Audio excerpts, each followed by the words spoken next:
আসসালামু আলাইকুম, সবাই কেমন আছেন? আজকে আমি বিকালে আমার ছেলের জন্য চুলাতে পিৎজা বানিয়ে এলাম। আসেন আপনাদেরও দেখা কীভাবে বানিয়েছিলাম। প্রথমে ডো বানাবো আটার, তাই আমি এইসব উপকরণগুলো নিয়ে নিলাম। এখন দুধ দিব পরিমাণ মতো, হালকা কুসুম গরম দিব, তারপর ইস্ট দিব 1 চামচ, তারপর একটু লবণ দিয়ে নেড়ে নেব, তারপর 2 চামচ চিনি দেব, এরপর একটি ডিমকে ফেটে তারপর আদা দিব, পুরা দেওয়া যাবে না, হাফ দিলেই হবে। তারপর ভালো করে নেড়ে নেব। এই তো একটু কতক্ষণ নাড়তে হবে, কারণ ইস্ট দেওয়া হয়েছে তো, একটু না নাড়লে আবার দলা পেকে যাবে নিচে, তাই একটু 2-3 সেকেন্ড নেড়ে তারপর আমরা একটু তেল দিব, এই তো 2 থেকে 1 চামচ তেল দিব। তারপর ওইটাকে ভালো মতো মিশিয়ে নিব। তারপর ময়দা দিব। ময়দা আমি এখানে 2টা পিৎজা বানাবো তো, তাই আমি 2 কাপ ময়দা নিয়েছি। আপনারা যতটুকু বানাবেন ওই আন্দাজ মতোই দিবেন। এখন ভালো করে ওটাকে মেখে নেব। এই তো হাত দিয়ে আলতোভাবে আস্তে আস্তে করে মেখে নেব। এই দেখেন আমার আটাটা প্রায় মাখা হয়ে গেছে। একটু তেল দিয়ে নিতে হবে, কারণ এটা হাতে চিপকা যেত, তাই একটু তেল নেব। এই তো হয়ে গেছে। এখন আমি একটু উপর দিয়ে তেল দিয়ে এটাকে রেস্ট দিব কমসে কম 1.5 ঘন্টা। এই তো 1.5 ঘন্টা পর আসি। তারপর একটা ব্যাটার বানাবো আমরা। মুরগির মাংস তেল দিব, তারপরে মুরগির মাংসটা দিয়ে দিব কিউব করে কেটে। তারপরে এক এক করে এর মধ্যে আমরা একটু কিছু মশলা অ্যাড করব। এই তো ফার্স্টে আমি আদা রসুন পেস্ট দিব, তারপরে স্বাদ মতো মরিচের গুঁড়া দিব, আমি হয়তো লবণ দিলাম। তারপরে দিব আমার কাছে কাবাব মশলা ছিল, কাবাব মশলাও দিব একটু পরে। আগে একটু নেড়ে নেব, কারণ না নাড়লে এটা আবার লেগে যাবে নিচে।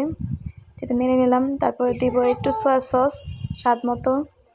তারপরে তো আমি ওয়েস্টার সস, এটাও স্বাদ মতো দেবো ওয়েস্টার সস। তারপরে দিব, নেড়ে নেব, একটু নেড়ে নিয়ে একটু নাড়াচাড়া করতে হবে, নাহলে মাংসটা নেড়ে যাবে। তো ভালো করে নাড়াচাড়া করে দেবো টমেটো সস। এটার মধ্যে আমি কাবাব মশলাও অ্যাড করেছি, মেবি ওইটা অ্যাড করা হয়নি, ভিডিওটা স্কিপ রয়ে গেছে। আপনারা বিশেষ করে কাবাব মশলা দিয়ে নেবেন, তাহলে এটা মজা লাগবে। এই তো শেষ। তারপর আমি এখন আটার একটাই বানাবো, সস বানাবো। এই তেলের মধ্যে একটু ময়দা নিয়ে নিলাম, তারপরে দিব দুধটা দেওয়ার পরে ভালো করে নাড়তে হবে, দলা না পাকা যায় নিচে, তাই তো নাড়ার পরে দেখেন কি সুন্দর হয়ে গেল। তারপর দিলাম গোলমরিচের গুঁড়া, তারপরে দিব লাল মরিচের গুঁড়া স্বাদ মতো, তারপরে দিব হলো আবার একটু কাবাব মশলা দিব এটার মধ্যে সাজানোর জন্য, আর দিব হলো ম্যাজিক মশলা, ম্যাজিক মশলাটা দিলে স্বাদটা একটু ভালো আসে। এটা দিয়ে ভালো করে নাড়াচাড়া করতে হবে। এই তো তারপরে আন্দাজ মতো অল্প করে একটু লবণ দিব। তারপরে তো নাড়াচাড়া করা হয়ে গেল। তারপরে আমি আটাটা নিব। এই দেখেন 2টা পিৎজা বানাবো, 2টা ডোকে অর্ধেক অর্ধেক করে নিলাম।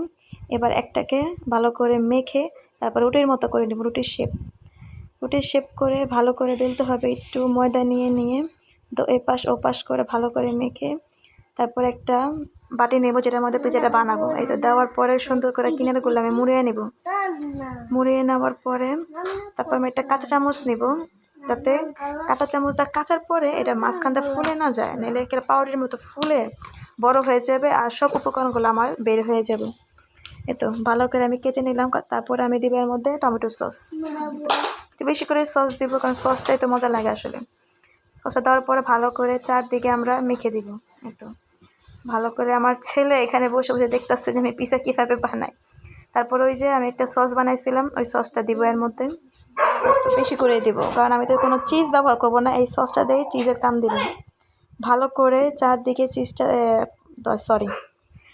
সসটাকে দিয়ে আমরা পুরো পিৎজাটাকে কেড়ে গোসল করাবো। এই তো ভালো করে দেওয়ার পরে আরও একটু দিব, কম হয়ে গেছিলো তাই আমি আরও একটু নিয়ে নিলাম। এই তো আমার প্রায় দেওয়া শেষ।